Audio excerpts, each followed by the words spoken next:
क्यों मनाया जाता है होली का त्योहार? भारतवर्ष में क्या है होली का इतिहास? क्या है इन खूबसूरत रंगों का महत्व? क्यों हम होली के दिन रंग, अबीर, गुलाल का उपयोग करते हैं? आइए वीडियो की शुरुआत करते हैं और हर सवाल का जवाब पाने के लिए यहाँ देखिए। सबसे पहले देखेंगे कि होली का त्योहार भारत में क्यों मनाया जाता है। इस साल देश भर में 18 को और कुछ जगह 19 मार्च को भी होली मनाई जा रही है। होली के इतिहास पर नजर डालें तो इसकी शुरुआत द्वापर युग में हुई थी। दरअसल आज जहाँ झांसी है वहाँ कभी हिरण्यकश्यप नामक राक्षस का राज हुआ करता था। वहाँ उसे सब एरच के नाम से जानते थे। घोर तपस्या के बाद हिरण्यकश्यप को ब्रह्मा से अमर होने का वरदान मिल गया। इससे वह बहुत ही ज्यादा अभिमानी हो गया।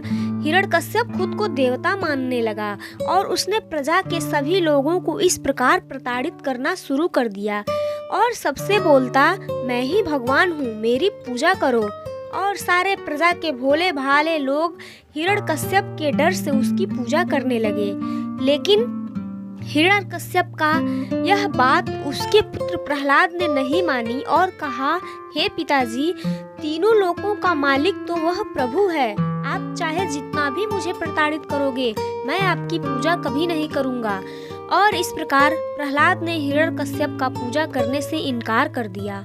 प्रहलाद की यह बात सुन करके और प्रजा के सामने अपना अपमान होता देखकर हिरण्यकश्यप बहुत ही ज्यादा क्रोधित हो गया। उसने सोचा, यदि प्रहलाद जीवित रहा तो कोई मेरी पूजा नहीं करेगा, यह सबको मेरे खिलाफ कर देगा। हिरण्यकश्यप ने षड्यंत्र रचा कि प्रहलाद को क्यों ना मैं मार डालूं। सर्वप्रथम उसने प्रहलाद को हाथी से कुचलवाया, वहां भी वे बच गए। फिर ऊंचे पहाड़ से बेतवा नदी में धक्का दिया, वहां भी वो बच गए। कहते हैं जिसकी रक्षा ऊपर वाला करता है उसका कोई लाख बुरा चाहे कुछ नहीं कर सकता। प्रहलाद हर जगह से बचते चले गए। अब हिरण्यकश्यप बहुत परेशान हो गया। वह सोचने लगा, ऐसा क्या किया जाए जिससे प्रहलाद की मृत्यु इस बार निश्चित ही हो जाए। सोचते सोचते उसे अपनी बहन का याद आया जिसका नाम होलिका था। होलिका को पहले से यह वरदान मिला था, जब भी होलिका अग्नि में प्रवेश करेगी तो अग्नि उसे जला नहीं पाएगी और कुछ भी उसका कोई भी अग्नि कितना भी बड़ा से बड़ा क्यों ना हो कुछ नहीं कर पाएगी। लेकिन वह शायद यह भूल गई थी कि अच्छाई का सच्चाई का जीत जरूर होता है। हिरण्यकश्यप ने खूब ऊंचा आग की लपटें लगाई। अग्नि बहुत ही विशाल थी, लपटें धू धू कर जल रही थी। देखने वाले सभी के आंखों में आंसू थे। हिरण्यकश्यप के आदेश पर होलिका भक्त प्रहलाद को लेकर अग्नि में प्रवेश कर दी।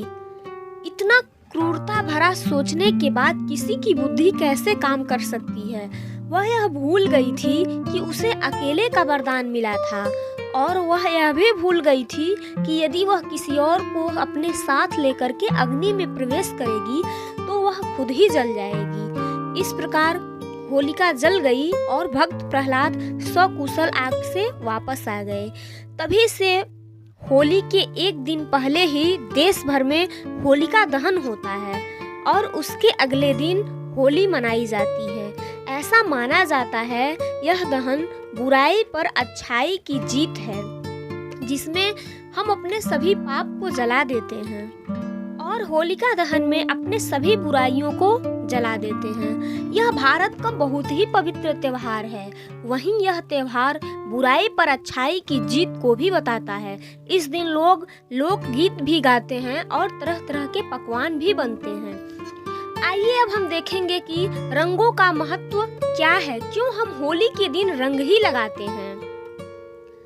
तो सबसे पहले देखा जाए तो परंपरा के अनुसार जब होलिका जल गई आग में तो प्रजा के जितने भी लोग थे बहुत ज्यादा खुश थे, उनमें हर्ष उल्लास था और सभी लोग एक दूसरे को रंग लगाने लगे। और एक तरह से यह भी देखा जाए तो मूल रूप से जो इंद्रधनुष के 7 रंग होते हैं, जैसे कि हम में से बहुत लोगों ने इंद्रधनुष को देखा होगा। ये 7 रंग लाल, नारंगी, पीला, हरा, आसमानी, नीला और बैंगनी है। प्रकृति की सुंदरता का कोई वर्णन नहीं कर सकता और रंग इसकी सुंदरता में चार चांद लगाते हैं। सूर्य की लालिमा हो या खेतों की हरियाली या फिर बर्फ की सफेद चादरें और ना जाने कितने खूबसूरत रंग जो हमारे आत्मा को खुशियों से भर देता है। मानव जीवन रंगों के बिना बेहद ही उदास है और बिना सात रंगों के इस सृष्टि में हर कोई अधूरा है। रंग हमारे जीवन पर बहुत ही ज्यादा असर छोड़ते हैं। यह रंग हमें उत्तेजित करते हैं। रंगों को प्यार का प्रतीक भी माना जाता है। कुछ रंग हमें शांति का एहसास देते हैं तो कुछ प्यार का एहसास देते हैं। हमारे जीवन में रंग का असर बहुत ही ज्यादा दिनों तक होता है और सदैव अमर होता है। इसीलिए हम होली के दिन रंगों को लगाते हैं। दूसरा कारण यह है कि कुछ लोग कहते हैं कि रंग गुलाल की परंपरा राधा और कृष्ण के प्रेम से हुई थी। कहते हैं भगवान कृष्ण अपना रंग सांवले होने की वजह से बहुत ही परेशान थे क्योंकि राधा का रंग बहुत ही गोरा था। तब उनकी माता ने उनको सुझाव दिया, तुम परेशान क्यों हो, तुम जिस रूप में राधा को देखना चाहते हो वही रंग का रंग उसको तुम लगा दो। और कृष्ण ने यही किया और राधा रंगों में डूब गई और सभी नृत्य करने लगे। तब से भी भारतवर्ष में इस त्योहार का परंपरा चला आ रहा है और सभी लोग चाहे कितने भी अमीर हों या गरीब हों, सभी लोग एक दूसरे को रंग गुलाल लगाते हैं और आपस में भाईचारे की भावना रखते हैं और इससे लोगों में इंसानियत बढ़ता है, प्यार बढ़ता है।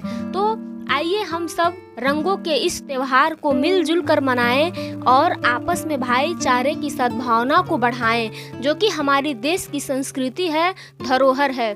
और यह होली का त्योहार हमारे देश का बहुत ही ज़्यादा पवित्र त्योहार है।